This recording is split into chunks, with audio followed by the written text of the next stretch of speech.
Todo ser humano. Desde lá do Gênesis até esse dia, todos vão ter ou vão estar diante do trono de Deus para prestar conta. E se não fosse assim, seria muito injusto, né? Porque o que a gente mais vê nesse mundo é injustiça. A gente vê gente ruim tendo boa saúde, prosperando, vencendo na vida, e a gente vê gente boa sofrendo, a gente vê gente que não presta sendo liberado pela justiça. Vivemos numa impunidade danada, e às vezes aqueles que são da fé, aqueles que são de Deus, olham para os ímpios e muitas vezes os invejam. Muitas vezes falam: não vale a pena servir a Deus,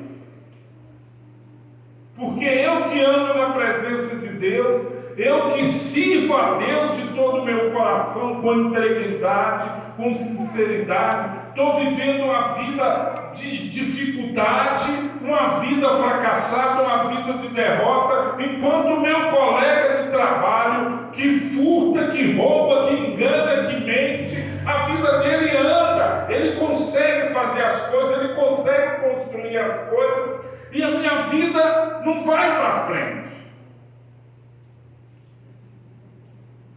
Se você uma vez já pensou assim, preste atenção nisso aqui. Fica firme na sua fé.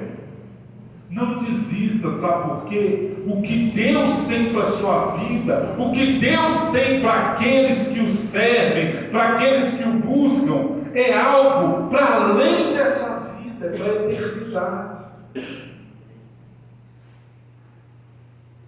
Como que você tem vivido seus dias na face da terra?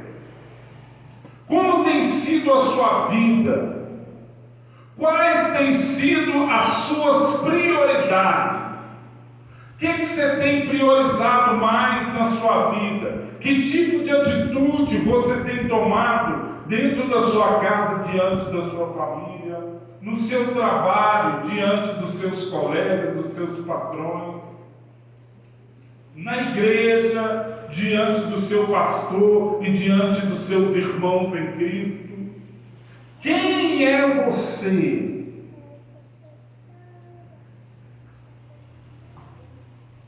Essa pergunta que eu faço, eu não estou perguntando quem é você, sentadinho aí na cadeira, bonitinho.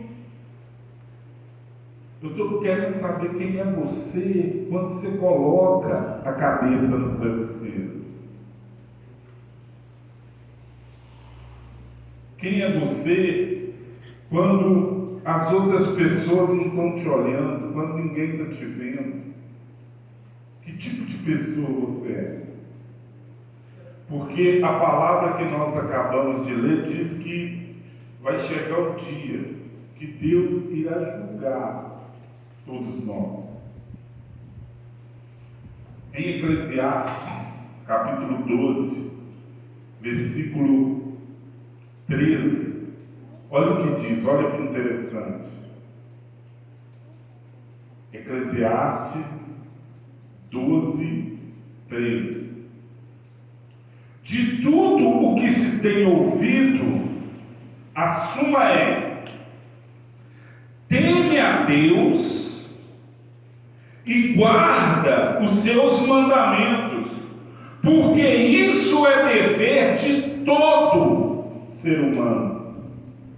Temer a Deus e guardar os mandamentos de Deus é dever de todo ser humano. Olha o versículo 13, ou aliás, o versículo 14.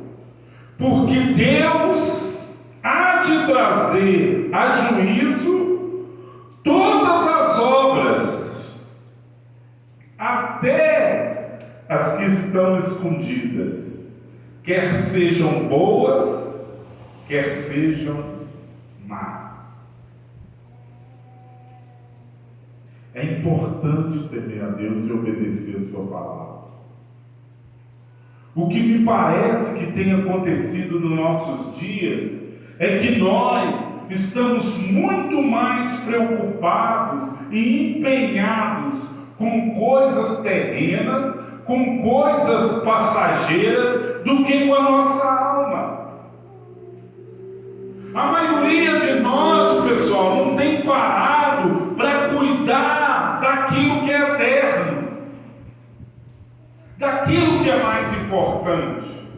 Nós nos preocupamos em comprar uma casa boa, em ter uma casa boa, confortável. Não que isso seja pecado, não é nada disso. Para que nós possamos dar conforto ao nosso corpo, roupas boas, roupas confortáveis, para que possamos cobrir melhor o nosso corpo. A melhor comida, a melhor bebida, os melhores passeios, para que possamos saciar melhor a nossa carne. Mas quem de nós, ou pouco de nós, verdadeiramente tem se preocupado com aquilo que mais importa, com a sua alma, com aquilo que é eterno, com aquilo que permanece para sempre? Vai chegar o dia, meu irmão, minha irmã, que nós estaremos diante do trono de Deus para prestar conta dos nossos atos. E muitos de nós temos vivido uma vida dupla, uma vida de erro, de pecado. Seu marido pode não saber, a sua esposa pode não saber, o seu patrão pode não ver, pode não perceber, o seu pastor pode não saber, pode não ter ciência, mas não dá para enganar um Deus que julga o que está dentro do seu coração e da sua mente.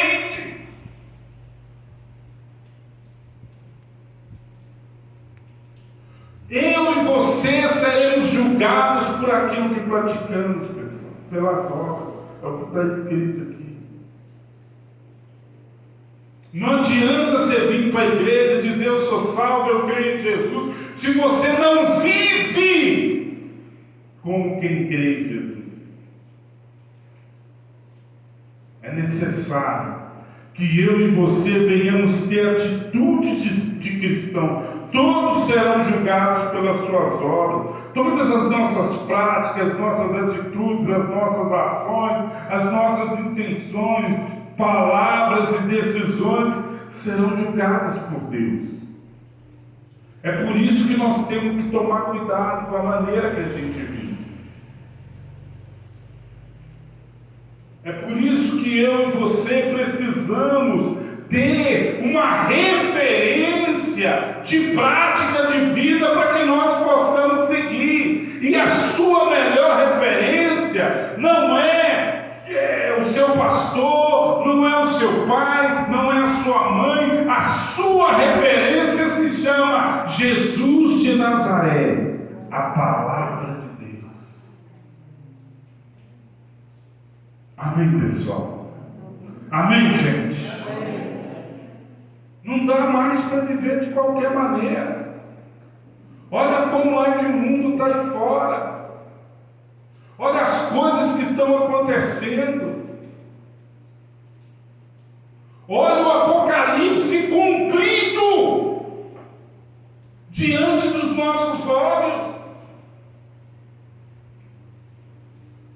Um dia um desses poderosos aí do mundo, um milionário aí, numa entrevista, eles perguntaram para ele sobre a pandemia. Ele falou assim: essa pandemia, o repórter falou com ele sobre a pandemia que matou milhões de pessoas, e falou assim: essa pandemia não é nada perto do que ainda está por vir por aí. Coisa muito mais terrível do que isso está para acontecer nessa terra em pouco tempo. Eu não sei o que ele quis dizer, mas eles têm informações que nós não temos. A nossa esperança é nos apegarmos cada dia mais em Deus, é buscarmos cada dia mais a presença dEle para a nossa vida e buscarmos viver segundo a vontade dEle, porque o dia vem e não vai tardar em que todos vão de prestar conta diante de Deus. Por isso, é melhor que eu e você façamos uma análise, como diz lá em Coríntios, né? Coríntios 11, quando fala sobre a Santa Ceia: analise-se, pois, o homem a si mesmo, depois participe da ceia. Você veja que o Senhor Jesus é tão bom com a gente que Ele fala assim, ó: primeiro se analisa, olha para dentro de si, olha como você tem vivido, olha o que você tem praticado, o que você tem feito, olha a maneira com a qual você tem se comportado, corrija a rota, depois coma o pão e beba do cálice. A análise não é para que você se exclua.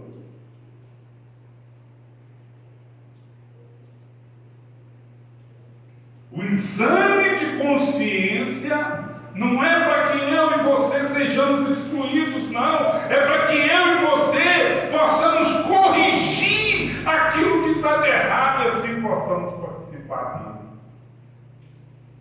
Quem entendeu?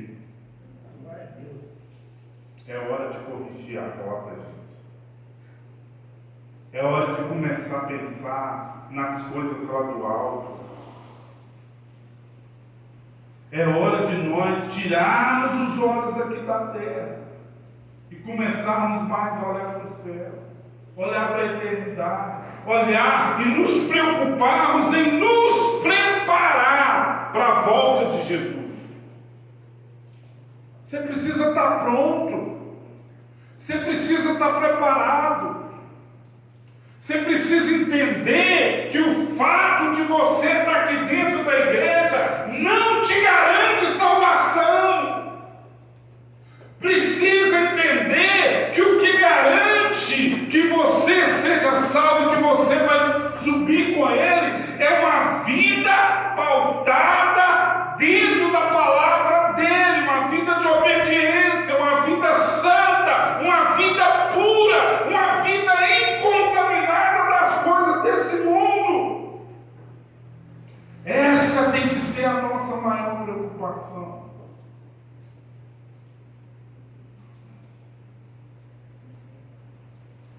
Quem está entendendo?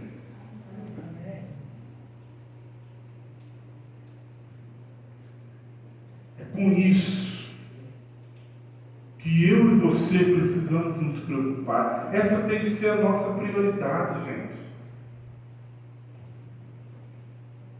Viver uma vida de obediência à palavra. Nós precisamos entender que o Evangelho de Jesus não é mais uma religião.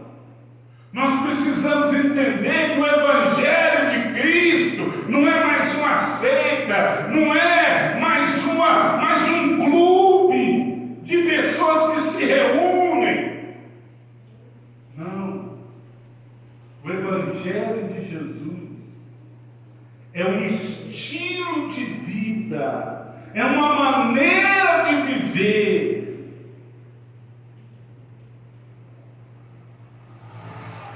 Como você tem vivido? Quer ver uma coisa interessante? Abre aí Mateus capítulo 25. Olha só para você ver. Olha que forte isso aqui. Capítulo 25, versículo 31 em diante. Eu vou ler, você presta atenção e vai comendo aí, vai se alimentando aí. Presta atenção nisso aqui. O título é O Grande Julgamento. Nós lemos lá do julgamento do trono, juiz de Deus. Aqui fala a mesma coisa, o grande julgamento. Olha só o que diz, presta atenção. Quando Filho do Homem na sua majestade e todos os anjos com ele, então se assentará no trono da sua glória. Está falando de Jesus. E todas as nações serão reunidas na sua presença, e ele separará uns dos outros, como o pastor separa os cabritos das ovelhas, e porá as ovelhas à sua direita, mas os cabritos à sua esquerda. Então dirá o rei aos que estiverem à sua direita: vinde, benditos de meu Pai, entrai na posse do reino que vos está preparado desde a fundação do mundo. Ponto. Aí ele dá o porquê. Olha o que ele fala: porque eu tive fome e me deste de comer, tive sede e me deste de beber, era forasteiro e me hospedastes, estava nu e me vestistes, enfermo e me visitastes, preso e fostes ver-me.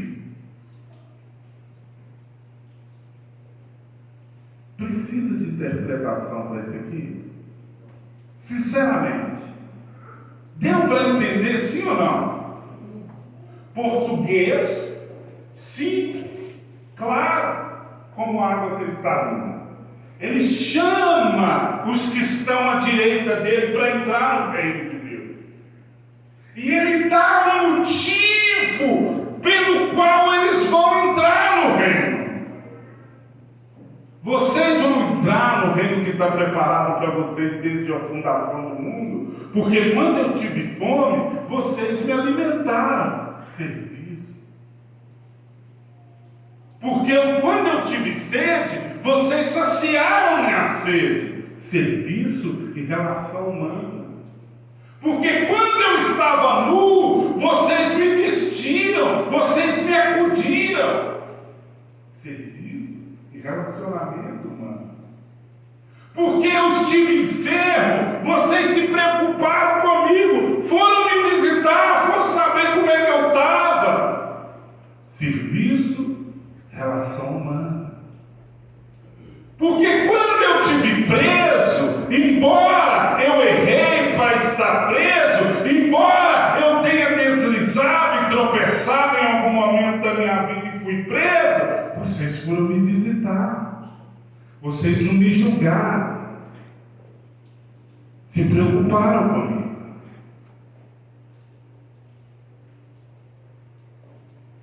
Aí você sabe o que acontece com esse pessoal que estão à direita, com os justos, com aqueles que a Bíblia chama de justos? Versículo 37. Então perguntarão os justos: Senhor, quando foi que te vimos com fome e te demos de comer? Ou com sede e te demos de beber? E quando te vimos forasteiros e te hospedamos? Ou nu e te vestimos? E quando te vimos enfermo ou preso e te fomos visitar? Porque os justos, eles não tinham visto Jesus pessoalmente. Sim ou não? Você já viu pessoalmente Jesus? Quem já viu Jesus? Carne e osso? Não? Esses justos, só Bernardo. Esses justos aqui também não. Isso aqui está falando de mim e de você. É por isso a pergunta deles: quando foi, Senhor, que nós te vimos de todas essas maneiras que o Senhor falou aí, e te socorremos e te acudimos? Olha o que Jesus responde. O rei respondendo lhes dirá: em verdade vos afirmo que sempre que o fizestes a um desses meus pequeninos irmãos, a mim o fizeste. Deu para entender, não? Você deu para entender como é que você pode servir servir a Deus? Qual é a maneira que eu e você servimos a Deus? Você deu para entender que servir a Deus não é só participar de reunião de culto. Deu para entender que servir a Deus não é só vir aqui cantar canções, girar no poder, fazer orações, depois ir embora para casa e viver uma vida à la vontade. Deu para entender que servir a Deus é servir o seu próximo. Deu para entender que servir a Deus é servir aqueles que estão à sua volta, não importa quem seja, embora possa até estar preso, embora esse preso possa ter sido preso, até porque mesmo te ofendeu, ou te feriu, ou te prejudicou. É sua obrigação e dever, como homem de Deus, como mulher de Deus, visitar, cuidar dele, servir ele, pagar o mal com o bem. É assim que nós servimos a Deus. Não há outra maneira. Jesus aqui, ele é muito claro. Quem entendeu isso? Amém, pessoal? Amém, gente? Sabe por quê? O dia de prestar conta está vindo aí. Você pode ter 80 anos ou 100, ou 120 ou 150. 12, 13, os jovens aí, adolescentes, abrem o olho de vocês. Vocês sabem muito bem o que vocês estão fazendo. E estão vivendo como se não soubessem. Vocês não são mais crianças. Adolescentes também vai para o inferno. Se não servir a Deus com inteireza de coração, se não servir a Deus com sinceridade, com fidelidade, com a desculpa de que sou novo demais, vai descer os portões do inferno. Não tem desculpa, gente. Está tudo sendo registrado. Já viu aquele cara que rouba alguma coisa, é pego, e aí ele fala que não foi ele? Não fiz isso não. Eu vivo muito isso lá, pastor, lá no shopping. Aí o que você faz? Você pega o vídeo com a carona do miserável e fala para ele aqui, ó. Quem é esse aqui?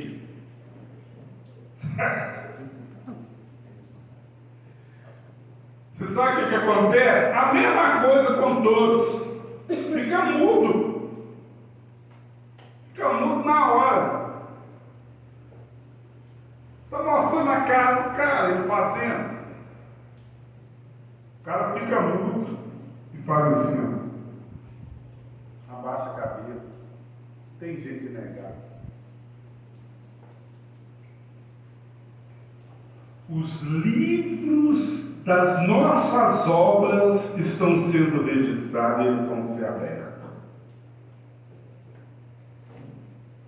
E a verdade da nossa vida, e a verdade das nossas atitudes, das nossas práticas, vão ser esfregadas na nossa cara. Não vai ter jeito de negar. Não vai dar.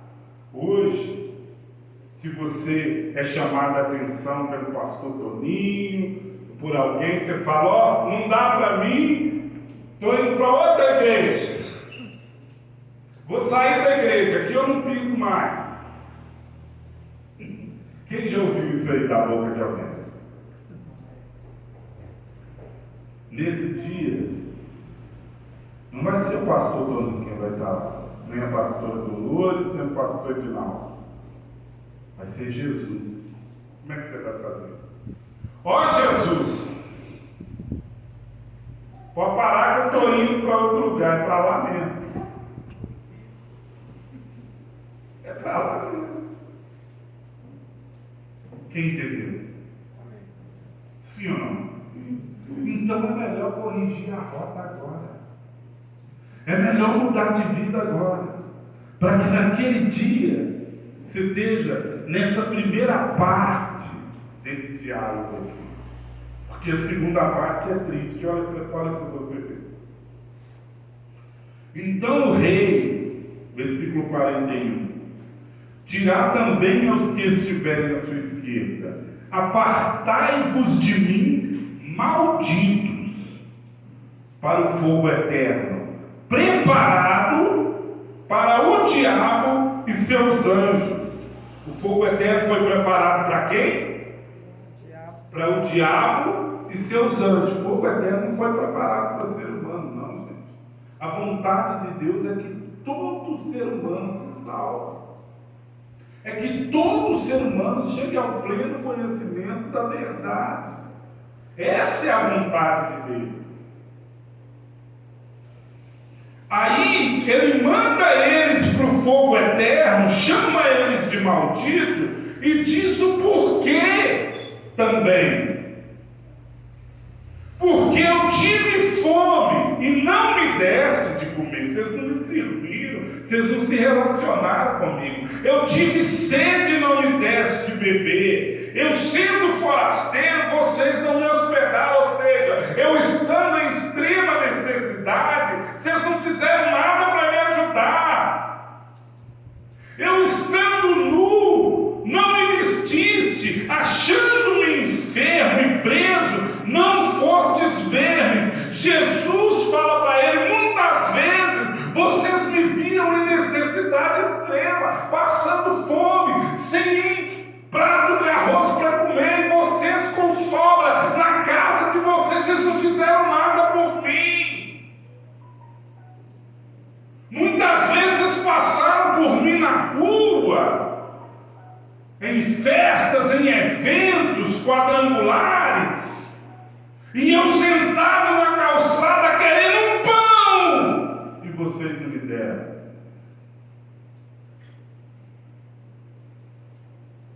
Eu precisando de uma roupa velha para vestir vocês, com o armário de vocês abarrotado, vocês não tiveram coragem de tirar uma camisa para me vestir. Eu estava doente, precisando de uma dipirola para arrancar a minha dor. Vocês não tiveram coragem de me dar um comprimido.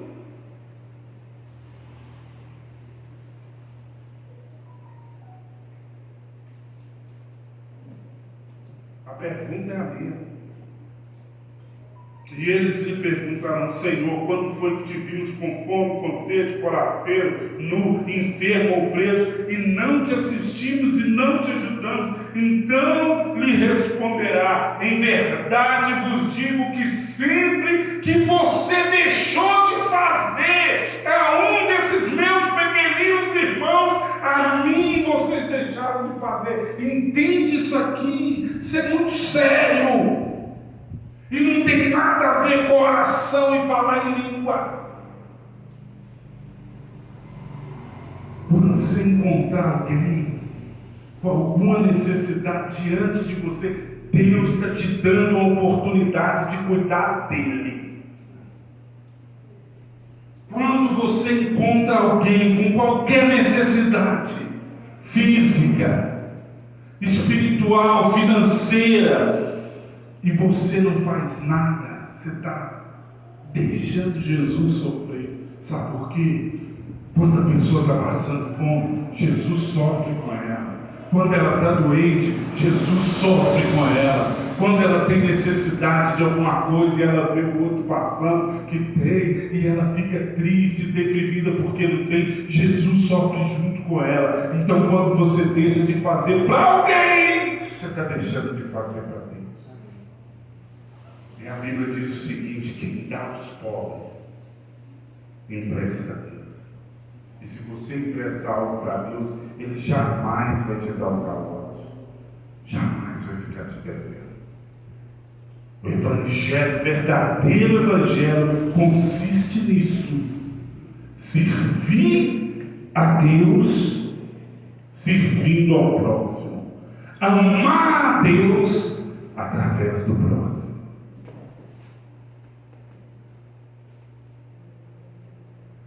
Quem entendeu? Independente de quem seja esse próximo. Ah, mas aí é fazer papel de bobo. E daí? Aí no dia do trono branco, quem deu uma de esperto vai para o inferno. E você que deu uma de bobo, vai subir com ele. Quem entendeu?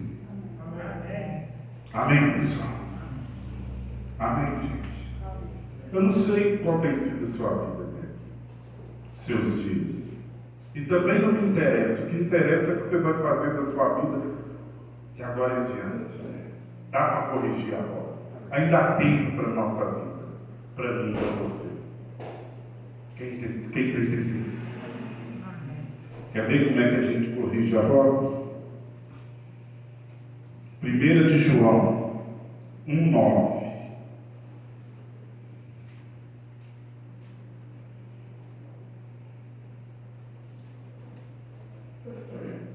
Presta atenção.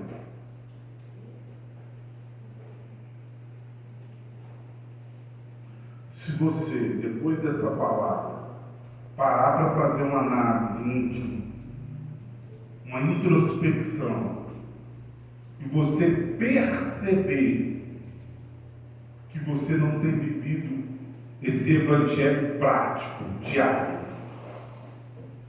a solução para você e para mim é essa aqui. Se confessarmos os nossos pecados, Ele é fiel e justo para nos perdoar os pecados e nos purificar de toda injustiça. Ele é Deus. Ele nos ama. Ele providenciou para mim e para você o escape. Ele é fiel e justo. O arrependimento, a confissão de pecado gera perdão e purificação. Quem está entendendo? Fica de pé no seu lugar, querido. Pregador, por que essa palavra tão pesada no final de ano? Porque nós estamos fechando mais um ano, gente. É um ano a menos que nós temos na terra. É um ano a menos para a volta dele. É um ano a menos para que ele se manifeste e venha nos tirar desse mundo de sofrimento e nos levar para estar com ele na glória. Aleluia, louvado seja o teu nome, Senhor. Bendito é o teu nome, Jesus.